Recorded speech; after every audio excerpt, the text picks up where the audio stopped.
Here's the process I use to create almost any blog post.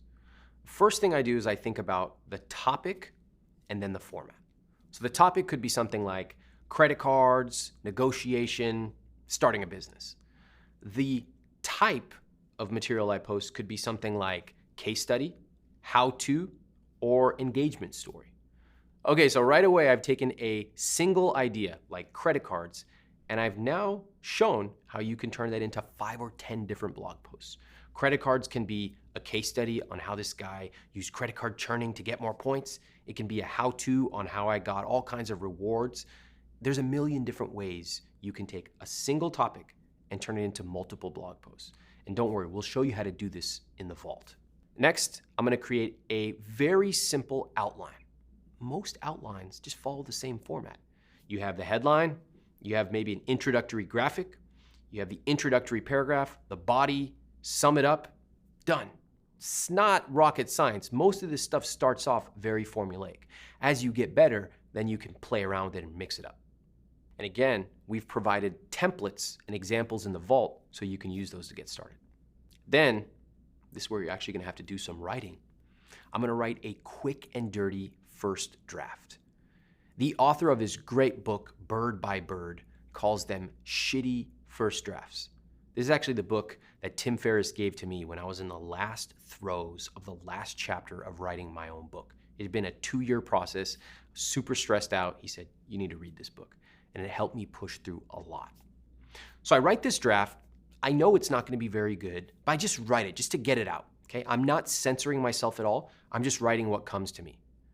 And because I have the topic, because I have the type, and because I have a basic outline, I'm sort of filling in the numbers here. Now, the one thing you wanna make sure that you're adhering to is this thing we call the plain English principle. So at this stage, a lot of people make a common mistake. They start to use fancy words, like resume words. We don't wanna do that. We wanna just write it in plain English. We can fancy up the language later. But ask yourself, in plain English, is this interesting? For example, let's say I'm doing a case study on a guy who used his credit card rewards to fly to India for $13. In plain English, is that interesting? I think that's pretty interesting. So we know that this is gonna be a pretty good blog post.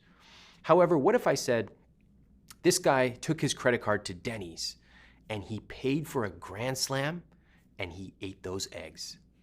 That's not that interesting, okay? Plain English, simple. So here we're eliminating really bad ideas, but then we're just keeping it simple. We're following along with the templates we have, and we know that it's generally a good idea, and we can pump up the language a little bit later. Now, this is where the magic happens. This is in editing. The beautiful thing is you already know that this is a good idea because in plain English, using the plain English principle, you kind of tested it, you closed your eyes, maybe you even ran it past someone and said, hey, is flying to India for $13 an interesting idea? Yeah, I'd love to read that. Got it. So we've got this basic thing written down.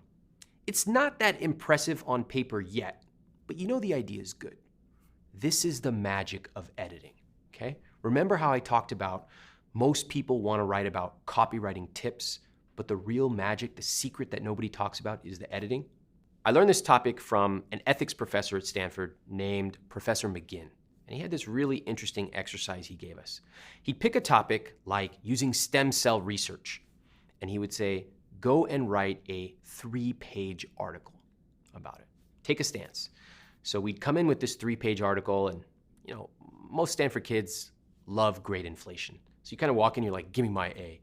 Well, we didn't get an A. He was very brutal. He would show us all sort of wasted introductions and arguments weren't strong, and we were humbled. People actually got C's, which is a big deal for a bunch of overachievers. So then the next week he came and he said, same argument, cut it down to 2 pages. And eventually we had to make the argument in 1 page. Now, whether it's 1 page or 5 pages is sort of irrelevant. What he was teaching us was, as he put it, cut away all the fat, leave the filet mignon.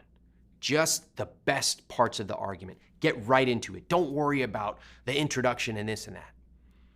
Now, you can write a 1-page blog post. you can write a 10-page blog post. You can use a heavy introduction or not. That's irrelevant. What I'm telling you here and what Professor McGinn taught me was the most important part of your paper or of your blog post is going to be that meat, that part that really moves people, that gives them the crux of it. In plain English, how do you fly to India for $13? That's really what people want to know. If you want to write an introduction to hook them, go for it. If you want to sum it up and tell them what they just learned, be my guest. But the crux of it is the part that you want to focus on in editing. Make sure that that is crystal clear. Whether it's 2 sentences or 2 pages is irrelevant. Here's a little hint. People always say, Ramit, who's going to read this stuff? Who's going to read a 10-page, 20-page email?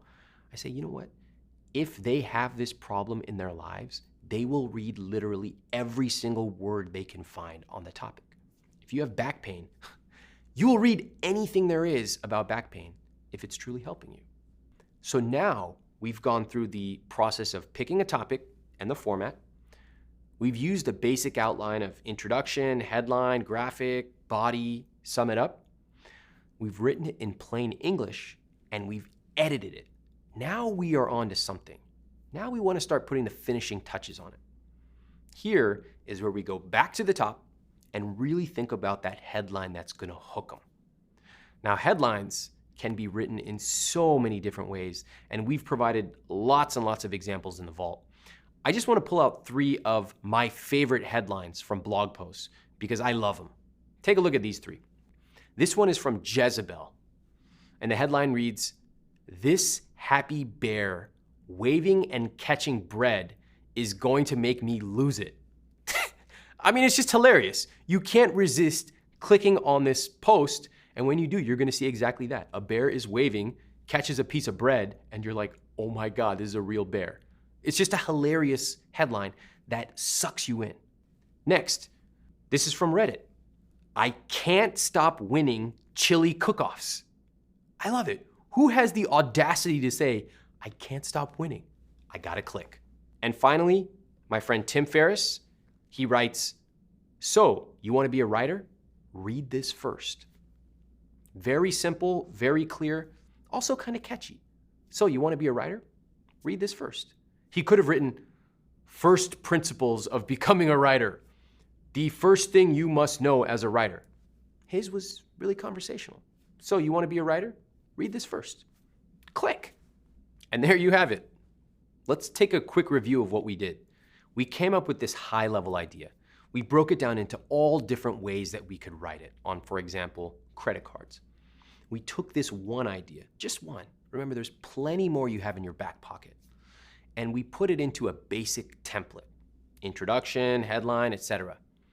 Then we wrote it, we tested it against the plain English principle, and then we edited it. That's where the magic really happened. That's where Michelangelo carved out that beautiful sculpture, okay? Then we went to the top and finally picked that perfect, engaging headline, put a nice little bow on it. That's a blog post. And you will get better at doing this faster and more intuitively over time. Now, of course, the final part is to actually spread the word about it. Go and tell your friends, post it on Facebook. There's a whole bunch of different marketing strategies that are largely out of the scope for this course. But this is how you write a blog post.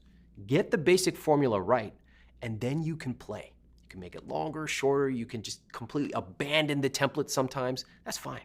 But this is how you get started. Tons more examples in the vault, so stay tuned, but that's how you write a great blog post.